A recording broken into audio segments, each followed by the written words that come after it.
Hey guys, what's up? Gonna do a video tonight of a more in-depth overview on the Starlane Davinci 2 dashboard on my 2020 Yamaha R6. Also, some other good news I have is that my calipers will finally be here tomorrow, so I'll definitely do a video of the unboxing and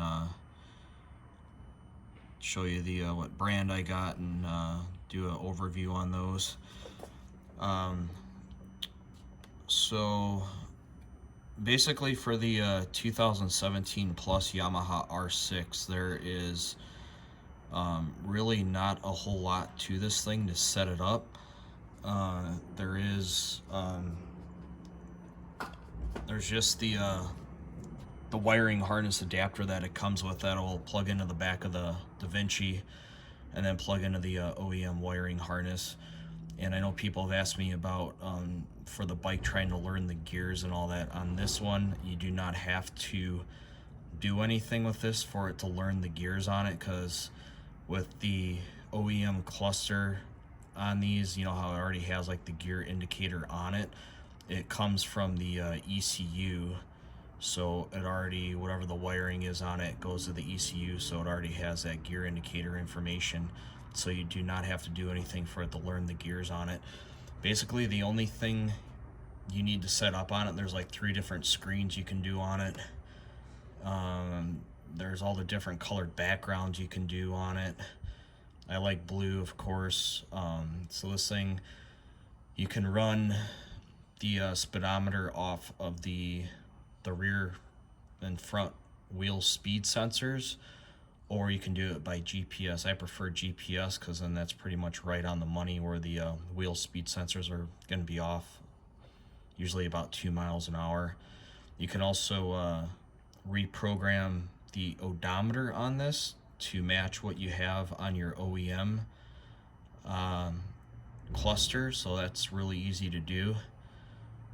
And this does have, where you can see right there, it has the lean angle degrees on it, so going left and right with the bike leaned over, off that GPS on it, it'll give you a lean angle degree on it, which is pretty cool.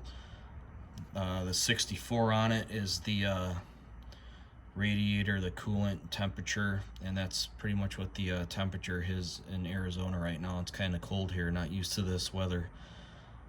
I'll get into some of the settings here. You do have to set up the low fuel light, and also when the tank is full. So pretty much you hit enter on it, and sorry my phone isn't focusing the greatest on this, but you get into an analysis, hit enter. Not really sure what this is because there's no information on it. And then you can get into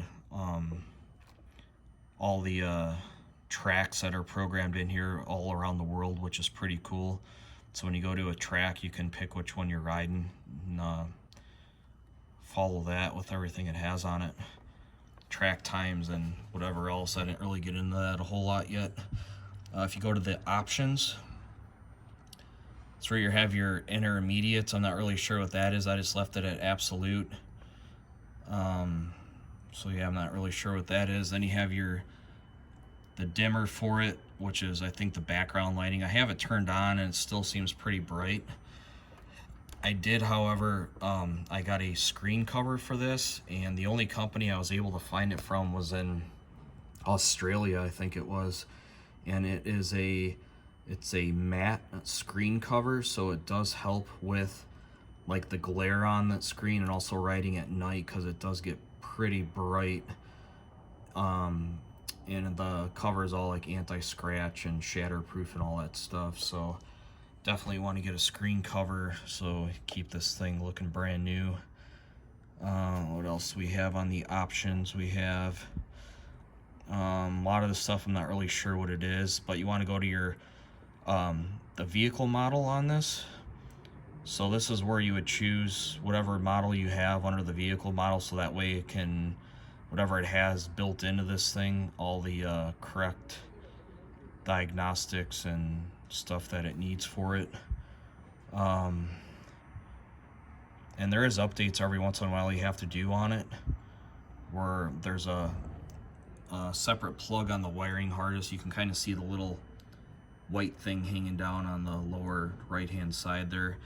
That's where you would have a USB that plugs into your laptop, and there's an adapter for it, so you can update the firmware on it every once in a while. It needs to be updated. What else do we have? So you have measuring system, which you want imperial for US, or you can do metric, language, screen color, obviously blue, dimmer. So that's all that's under the options. Channels. So that's where you would set up your RPM, speed, and gear. So the engine RPM pulse, you don't have to set that, because again, that's already coming from the ECU or whatever in the wiring, so you don't really need to do anything with that. Learn wheel 1 pulse, you don't have to do anything with that.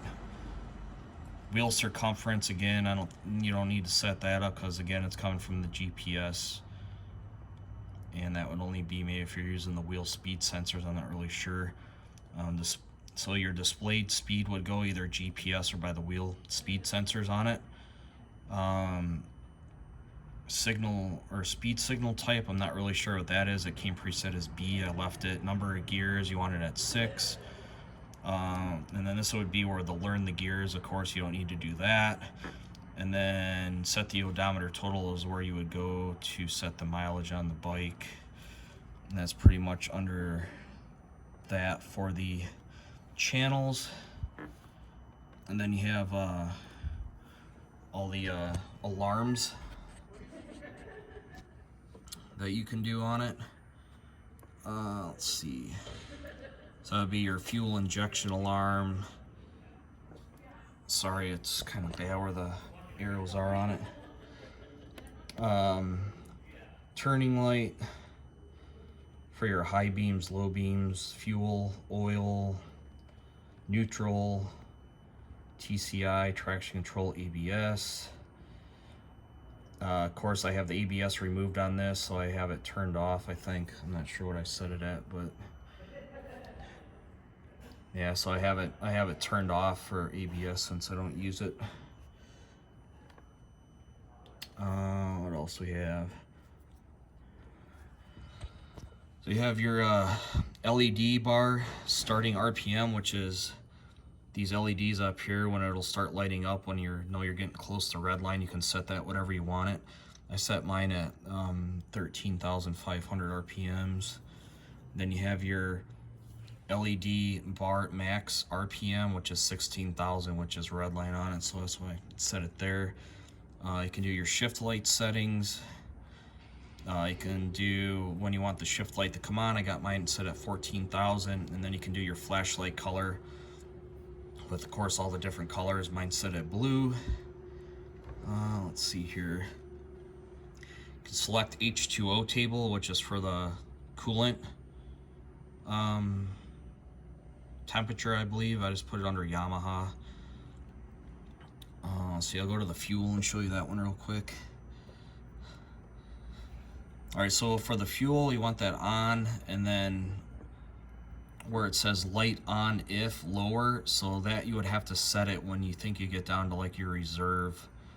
I think I forgot what the mileage is on a normal tank before the light comes on. I want to say it's around like 130 miles maybe, or 135. I can't remember what it is.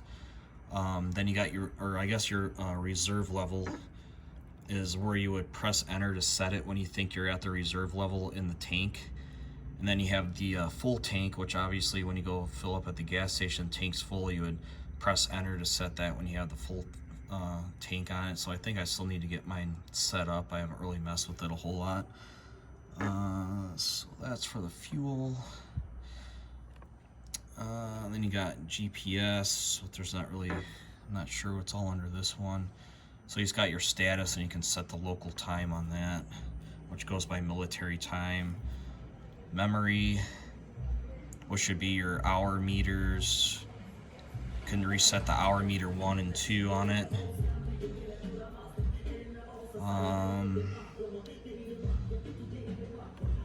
Then to reset the trip meter on this, I think you just have to hold the cancel button down for a few seconds, or like 5 seconds at the home screen on it. It'll reset the trip meter on it.